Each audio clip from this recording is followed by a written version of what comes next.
بسم اللہ الرحمن الرحیم. ناظرین، آج کے پروگرام کا آغاز کر رہا ہوں. اس دین کی دنیا میں اصل بات حضور اقدس علیہ الصلاۃ والسلام کا اتباع کرنا ہے. اس دین میں آدمی جتنا بھی آگے جاتا ہے اور جتنے بھی مراتب اور مقامات اسے حاصل ہوتے ہیں وہ حضور اقدس علیہ الصلاۃ والسلام کے اتباع سے حاصل ہوتے ہیں. اصل کام آپ کی سنتوں کو اپنانا اور آپ میں فنا ہونا ہے. آپ اللہ تعالی کے محبوب تھے. قل ان کنتم تحبون اللہ فاتبعونی یحببکم اللہ. آپ ان سے کہہ دیجئے کہ اگر تمہیں اللہ سے محبت ہے تو پھر میرا اتباع کرو. یحببکم اللہ، اللہ تعالی تم سے پیار کرنے لگے گا. میں عام زبان میں اس بات کو یوں عرض کروں کہ اللہ تعالی یہ ارشاد فرما رہے ہیں کہ میرے محبوب کا تشبہ اختیار کرو، میرے محبوب کا روپ دھارو. جو جتنا میرے محبوب کا روپ دھارے گا مجھے اتنا ہی عزیز ہوگا. اور ناظرین، ان کنتم تحبون اللہ، ہر دعوے کی ایک کسوٹی ہوتی ہے. یہاں بھی اس دعوے کی ایک کسوٹی رکھ دی گئی ہے. دعویٰ تمہارا یہ ہے تمہیں اللہ سے محبت ہے تو کسوٹی اس کی یہ ہے کہ فاتبعونی، میرا تشبہ، میرے رنگ میں رنگے جاؤ. یحببکم اللہ، تمہیں مقام محبوبیت وہ سرفراز کر دے گا. تو یہاں اس دنیا میں، دین کی دنیا میں، اس دعوے کی یہ کسوٹی ہے. تو جیسے میں نے آغاز میں کہا کہ اصل بات یہ ہے کہ حضور اقدس علیہ الصلاۃ والسلام کا اتباع کتنا ہو رہا ہے. دین میں خود کو مشقت میں ڈالنا، اذیت دینا اور اس سے یہ سمجھنا کہ اللہ تعالیٰ کا قرب ملتا ہے، یہ غلط نظریہ ہے. یہ اور لوگوں کے نظریات تو ہو سکتے ہیں، جوگیوں کے نظریات ہو سکتے ہیں، بدھ مت والوں کے نظریات ہو سکتے ہیں کہ تعذیب نفس، سیلف انفلیکشن، خود کو اذیت دینے سے اللہ تعالیٰ کا قرب ملتا ہے. لیکن اسلام کا یہ نظریہ نہیں ہے. اسلام میں معاملہ یہ ہے اتباع، ان کے نقش قدم پہ چلنا، ان کے رنگ میں خود کو رنگنا. اسلام کا معاملہ یہ ہے. جیسا بخاری شریف میں خود حضور اقدس علیہ الصلاۃ والسلام نے یہ ارشاد فرمایا، 3 آدمی امہات المومنین کے پاس آئے اور حضور اقدس علیہ الصلاۃ والسلام کی غیر حاضری میں ان کے معمولات پوچھنے لگے. اور جب سب کچھ پتہ چلا تو ان معمولات کو اور ان عبادتوں کو ان 3 آدمیوں نے اپنے لیے کم جانا. یہ کہا کہ آپ کے مقامات تو بہت بلند ہیں، ہمیں تو بہت زیادہ اس سے کام کرنا ہوگا اور بہت زیادہ ریاضت کرنی ہوگی. ایک آدمی نے کہا کہ میں تو ساری رات نہیں سوؤں گا، میں ساری رات نماز پڑھا کروں گا. دوسرے نے کہا کہ میں ہمیشہ روزہ رکھوں گا، صائم الدہر ہو جاؤں گا، کبھی افطار نہیں کروں گا. تیسرے نے کہا کہ میں ساری زندگی نکاح نہیں کروں گا، مجرد رہوں گا. کیونکہ خیال یہ ہے ان کا کہ ریاضت اور مشقت کریں گے اور خود کو اس تکلیف سے گزاریں گے تو اللہ تعالیٰ کا قرب ملے گا. اسی اثناء میں حضور اقدس علیہ الصلاۃ والسلام واپس تشریف لائے. آپ نے سنا کہ یہ باتیں کر کے سمجھا یہ جا رہا ہے کہ اللہ تعالیٰ کا قرب ملے گا.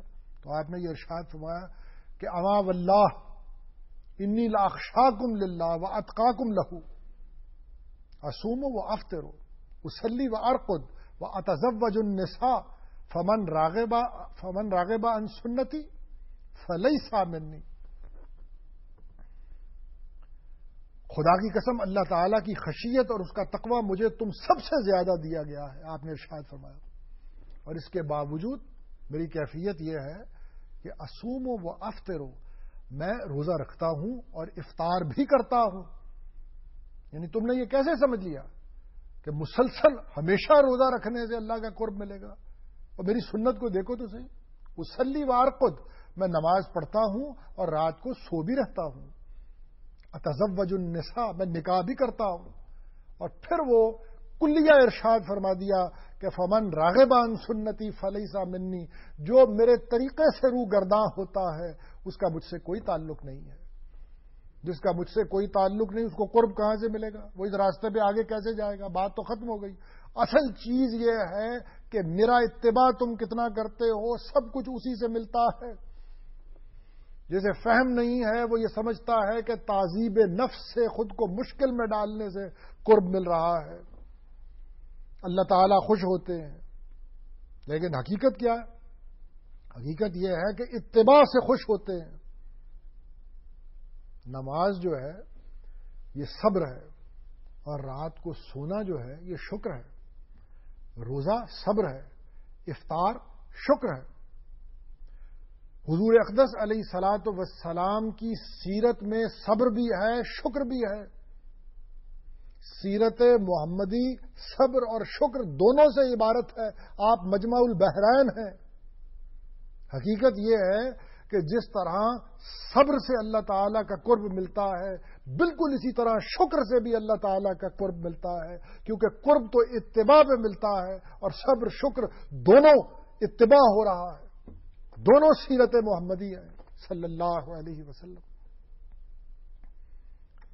جیسے روزہ رکھنے کی فضیلتیں ہیں ناظرین, احادیث کی کتابوں میں دیکھیں. افطار کی فضیلتیں ہیں, سحری کھانے کی فضیلت ہے. تسحروا ان فی السحور برکتن, سحری کیا کرو, اس میں برکت ہے. یہ بھی تو سنت ہے. یعنی اللہ تعالی کی نعمتوں سے لطف اندوز ہونا. سحری میں لذیذ غذا کھائیں, مقام شکر, لیکن قرب ملے گا, ثواب ملے گا. کیونکہ یہ بھی تسحروا, یہ بھی سنت ہے, اور اتباع سے ثواب ملتا ہے اور قرب ملتا ہے. احب الیہ عبادی اجلہم فطرہ, مجھے اپنے وہ بندے بہت پیارے لگتے ہیں. اللہ تعالیٰ ارشاد فرماتے ہیں جو افطار کرنے میں جلدی کرتے ہیں.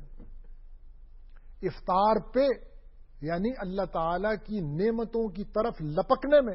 یعنی جب میں اجازت دیتا ہوں, مانا یہ ہے کہ جب میں کھانے کی اجازت دیتا ہوں تو پھر اس وقت متقی بن کے الگ نہیں بیٹھ رہتے, بلکہ اظہار بندگی کرتے ہوئے میری عطا کی ہوئی نعمتوں کی طرف لپکتے ہیں. تو اس وقت نعمتوں سے لطف اندوز ہونے پر جو مقام شکر ہے اس پہ ثواب ملتا ہے, کیونکہ اس وقت بھی آدمی اتباع کر رہا ہوتا. تو اسی لیے علماء حق نے یہ بات کہی کہ حضور اقدس علیہ الصلوۃ والسلام کے بتائے ہوئے طریقوں پر نعمتوں سے لطف اندوز ہو لینا, اس مشقت, اس ریاضت, اس چلے سے 1000 درجے افضل ہے جو آپ کے راستوں سے منحرف ہو کے کیے جاتے ہیں.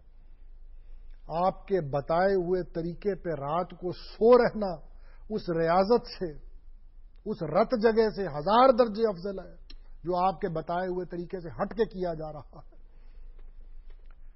وَجَعَلْنَا نَوْمَكُمْ سُبَاتًا, ہم نے نیند کو تمہارے لیے راحت کی چیز بنایا ہے. جو آدمی سوتا ہے اس نیت سے کہ یا اللہ یہ اعصاب تھک گئے, یا اللہ تھکن میرے جسم پہ طاری ہو گئی, اب رات کو سو رہوں گا, پھر طاقت بحال ہو جائے گی, صبح پھر ان کاموں پہ لگ جاؤں گا جو ذمہ داریاں تو نے مجھ پہ عائد کی ہیں. یہ تیرا بہت بڑا کرم ہے, یہ جو نیند تو نے مجھے دی ہے.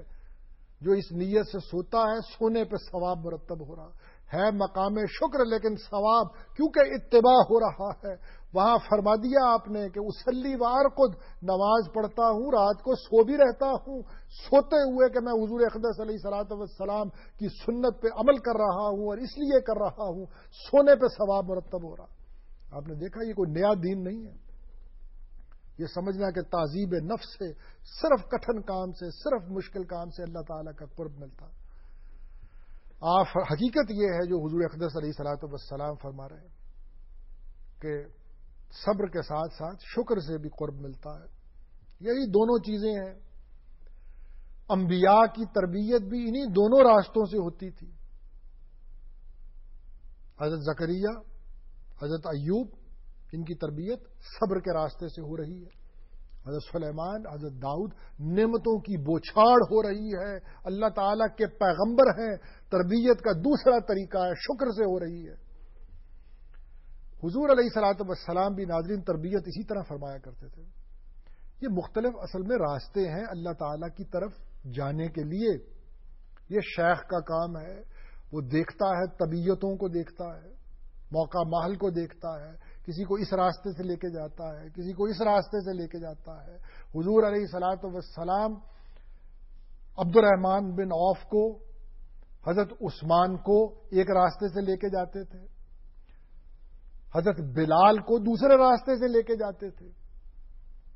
ایک کو شکر کے راستے سے، دوسرے کو صبر کے راستے سے. دونوں کو اللہ تعالیٰ کے قریب لے کے جا رہے ہیں. یہ دو راستے اس لیے عرض کر رہا ہوں.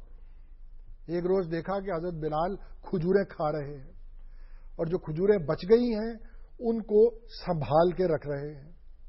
یہ دیکھا تو فرمایا کہ انفق یا بلال لا تخش من ذل عرش اقلالا. انفق یا بلال، یہ خرچ کر دو بلال.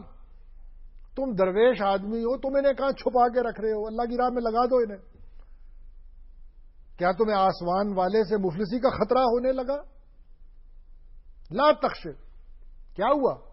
دیکھیے یہ جو جملہ حضرت بلال سے کہا، یہ کبھی نہیں کہا حضرت عثمان سے، عبد الرحمن بن عوف سے یہ جملہ کبھی نہیں کہا. ان کا راستہ دوسرا تھا، ان کا راستہ دوسرا ہے. یہ بات میں نے عرض کی کہ کسی کو صبر کے راستے سے لے کے، کسی کو شکر کے راستے سے لے کر. اصل بات اتباع، چاہے راحت ہی کیوں نہ ہو، چاہے نعمت سے آدمی لطف اندوز ہی کیوں نہ ہو رہا ہو، اصل بات اتباع ہے. آپ علیہ الصلوۃ والسلام نے ارشاد فرمایا اذا ابتلیت ببلاء فاختر اهونهما. جب دو کٹھن کام سامنے آ جاتے ہیں، فاختر اهونهما، ان میں سے ہمیشہ آسان راستہ اختیار کیا کرو. یہ حضور اقدس علیہ الصلوۃ والسلام ارشاد فرما رہے.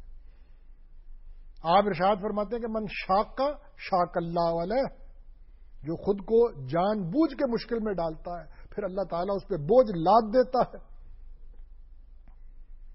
اصل چیز اتباع. حضور اقدس علیہ الصلوۃ والسلام نے